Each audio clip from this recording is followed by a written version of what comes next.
Good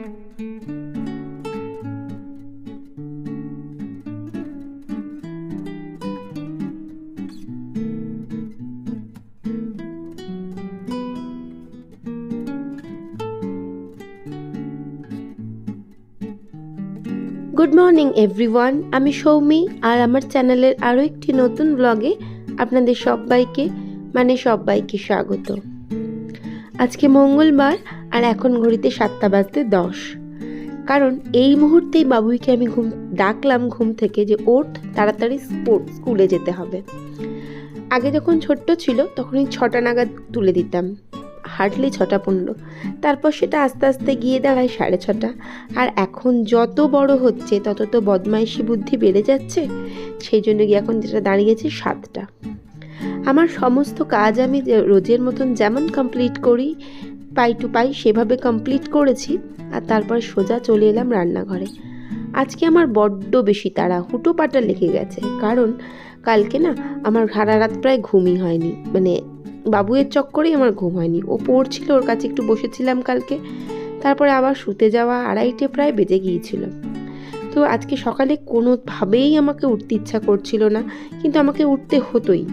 তো সেই জন্য হুটোপাটা করে একটু দেরি হয়েছে উঠতে, তাই কাজ করতে হয়েছে বেশ দেরি। আর অনেকটা হুটোপাটা করে আমি এই কাজগুলো কমপ্লিট করার চেষ্টা করছি। আমার না আজ থেকে 17 বছর আগেকার কথা মনে পড়ে। সেই 17 বছর আগেই বিয়ে হয়ে এসেছিলাম, তখন কিছুই এই সংসারের বুঝতাম না। তখন আমার শাশুড়ি মা ছিলেন, আমার বড় যা আছে, এখনও আছে। তো সব একসাথে থাকতাম, একসাথে কাজকর্ম করতাম। আমি কিন্তু প্রথম দিন থেকেই কাজকর্ম করতাম, ওই 9 দিন পরে করবো হ্যান ত্যান এসব কোনো ব্যাপার ছিল না।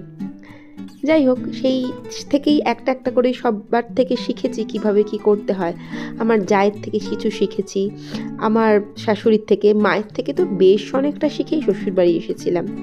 তবে আমার যিনি আমাদের দিদি ছিলেন, যিনি আমাদের হেল্পিং হ্যান্ড ছিলেন, ওই দিদির থেকে আমি না আজও মনে আছে আমি শিখেছিলাম শুক্তো রান্নাটা। তারপরে আজকে এতদিন পরে নিজের মতন নিজে মডিফাই করেছি। আর এই ছোট্ট সাদামাটা সংসারটাকে নিজে হাতে একটু একটু করে গুছিয়ে তুলেছি। হয়তো বিলাসিতার প্রচুর কিছু জিনিস নেই, তবুও যেটুকু আছে সেটুকু আমার কাছে ভীষণ সুন্দর। এদিকে ঝটপট করে বাবুইকে রেডি করে দিয়ে স্কুলে পাঠিয়ে দিলাম, আর ওর টিফিনটাও আমি ভরে দিলাম। আর উনি দুধ খাচ্ছিলেন আর বেরিয়ে গেলেন। আর প্রত্যেক দিন যাবার সময় ওই একই কথা বলি যে বদমাইশি করিস না বাবুই। আর ও চলে যাওয়ার পর আমি নিজের জন্য একটুখানি চা করলাম, আর চা নিয়ে আমি বসে গেলাম। আর আজকে না খুব ভালো লাগছিল গরম চাটা গলায় দিতে। আজকে না, গত 3-4 দিন ধরে আমি খেয়াল করছি একটু গরম চাটা যখন গলা দিয়ে নামছে আমার এতটাই আরাম হচ্ছে যে কি বলবো।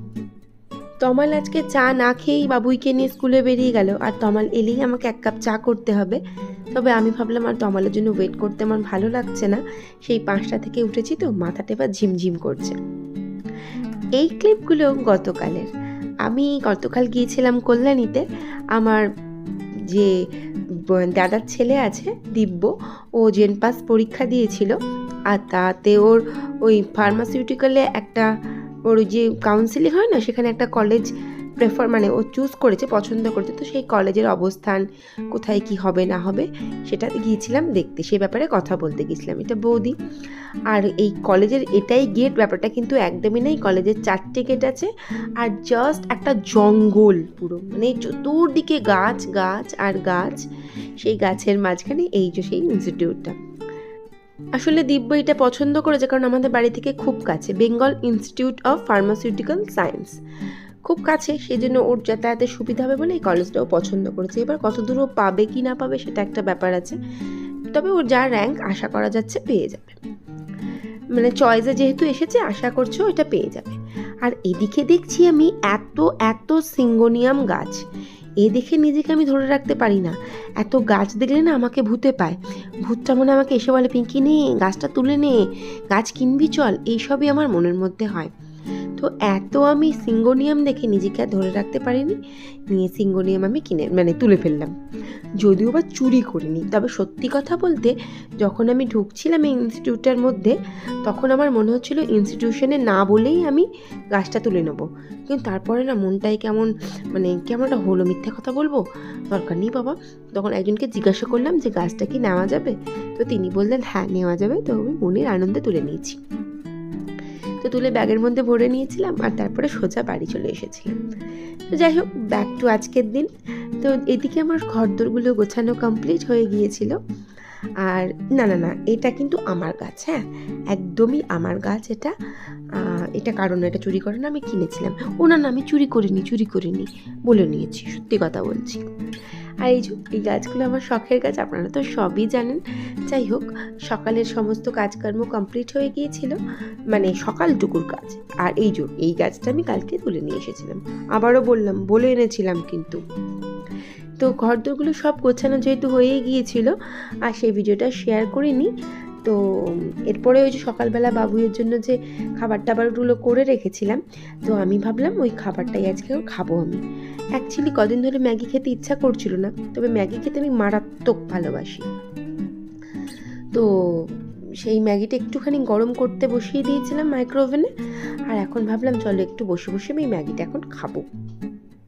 তো যা ভাবা তাই কাজ, আমি সোজা বসে পড়লাম এই রান্নাঘরের ওপরেই উঠে। তখন একটু শান্তিতে বসে খাবো। আর এই ম্যাগি খাওয়া কমপ্লিট করে আমার থাকবে হাজারো কাজ, তখন সেই কাজে নামা যাবে, লাইক রান্না করা। তবে ফ্রিজে না আজকে বিশেষ কিছু আনাজ নেই। তো প্রথমে ভাবলাম ডাঁটা আছে, ডাঁটার তরকারি করব, তো সেই জন্য ডাঁটাটা বার করেও রেখেছি। তো এদিকে না আমার শরীরটা খুব একটা ভালো লাগছিল না, বললাম কালকে আমার ঘুম হয়নি সেইভাবে। তো যাই হোক, ঘুম হোক আর না হোক আমাদের তো কাজ করতেই হবে। বললাম 17 বছর ধরে একটু একটু করে গুছিয়েছি আমার এই সংসারটাকে। আমি কোথাও আগোছালো আমার কিছু ভালো লাগে না, উল্টোপাল্টা জিনিস আমার ভালো লাগে না, সময়ের কাজ সময় না হলে আমার ভালো লাগে না। বললাম অনেক কিছু নেই, তবে যেটুকু আছে সেটুকু না আমার জন্য স্বর্গের মতন। মোহ যেন না থাকে, তবে ভালোবাসা যেন আমার সংসারের প্রতি সারা জীবন থাকে। যেদিন ছাড়তে হবে সেদিনকে যেন এক কথায় ছেড়ে দিতে পারি। যাই হোক, এদিকে রান্না বসিয়ে দিলাম, আর ভাতটাও না ফুট ধরে গিয়েছিল। তবে ওই একটা টেনশন হয়, ভাতটা ফুটে একদম গ্যাসের ওপরে যদি আভেনটার ওপরে পড়ে গেলে ভীষণ নোংরা হয়ে যায়। ও হ্যাঁ, বলছিলাম আমি আজকে ডাঁটার তরকারি করব, কিন্তু শরীরটা না আমার মোটেই ভালো লাগছিল না। আর এদিকে দেখলেন তো, যেই সিটি পড়লো আমি গেলাম চমকে। যাই হোক, সেই জন্য ডাঁটার তরকারি করিনি, একটু মুগ ডাল করেছি আর আলু সেদ্ধ মেখেছি। আর এই যে কাচকি মাছ আছে, সেটা পেঁয়াজ, রসুন, শুকনো লঙ্কা, কাঁচা লঙ্কা, একটু ধনেপাতা দিয়ে টেস্টি করে মাখবো, একটু লেবুও মিশিয়ে দেবো। আর আজকে আরেকটি মাছ করব, যেটা হচ্ছে পার্শে মাছ। তো এই হলো আজকে আমার রান্না। কাচকি মাছ মাখা, পার্শে মাছ সর্ষে দিয়ে, মুগ ডাল, আর হচ্ছে আলু সেদ্ধ মাখা, সেটা লঙ্কা পেঁয়াজ হেনা তেনা দিয়ে। আর এই পার্শে মাছের রেসিপিটা মেবি আমি আগের দিন শেয়ার করেছিলাম, তবে আজকে আরও একবার করে দিই। খুবই সিম্পল, তেলের ওপরে কালো জিরে, লঙ্কা গুঁড়ো, হলুদ গুঁড়ো, লবণ, একটুখানি চিনি দিয়ে জল ঢেলে দিন, ভালো করে নাড়াচাড়া করে আর একটুখানি জল দিয়ে মাছটা তুলে দেওয়া। আর যখন ভালো করে ফুটে উঠবে, এর মধ্যে সর্ষে আর কাঁচা লঙ্কা বেটে সেটাকে আমি ছেঁকে নিয়ে সেইটা দিয়ে দেওয়া, সর্ষে বাটাটা খেতে কিন্তু খুবই ভালো হয়। আর নামানোর আগে একটু অবশ্যই কাঁচা সর্ষের তেল। রান্না কিন্তু আমার কমপ্লিট। বেশ কিছু বাসন পড়েছে, যেগুলো তো মাজতে হবে, আর তো সেই জন্য আমি বাসনগুলো মাজতে বসে করলাম। না বসিনি, দাঁড়িয়ে পড়েছি। আসলে বসে পড়েছি বলাটা সেই কোন ছোটোবেলাকার অভ্যাস। আর আগে তো মায়ের বাড়িতে এরকম কাউন্টার টপ এরকম সিঙ্ক ছিল না, ছোটোবেলায় দেখিনি। ঠাম্মাকে দেখেছি, আমাদের খুব বড় পাতকোয়া ছিল, পাতকোয়ার ধারে বসে বাসন মাজতো। মাকেও দেখেছি কলের ধারে বাসন মাজতো, এরকম সিঙ্ক ছিল না। যাই হোক, তো সমস্ত কাজকর্ম কমপ্লিট করে ফেলেছি, আর পেয়েছিল আমার বেজায় খিদে। তো বাবুইয়েরও খাওয়া হয়ে গিয়েছিল, আর স্কুল থেকে ফিরে গিয়েছিল, ওর খাওয়াটাও কমপ্লিট হয়ে গিয়েছিল। তাই আমিও বসে গেলাম খেতে, আর তমাল আসতে একটু বাকি আছে। ব্লগটা আমি আজকে এখানেই শেষ করলাম। ভালো লাগলে প্লিজ পাশে থেকে যাবেন, আর ভিডিওটা দেখার জন্য থ্যাংক ইউ সো মাচ।